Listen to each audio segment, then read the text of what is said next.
আমি পরিষ্কার বুঝতে পারছি মানুষটা আমাকে অবহেলা করছে। সে তার আচরণ দিয়ে বারবার বুঝিয়ে দিচ্ছে তোমাকে ছাড়া আমি হ্যাপি আছি। তার কথা বলা কমে গেছে, ব্যস্ততা বেড়ে গেছে, তবু সে বলছে না তোমাকে আমার প্রয়োজন নেই। কিন্তু আমি বুঝে গেছি অবহেলার দিন শুরু। আমি প্রায়ই তার আচরণে রাগ করি, কষ্ট পাই। সে বোঝে কিন্তু দাম দেয় না।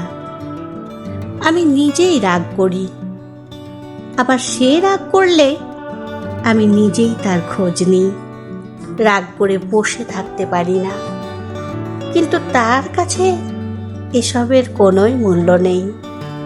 আমি নিজেই আছি তার কাছে। আসলে বেশি ভালোবাসলে মানুষ হারিয়ে যায়।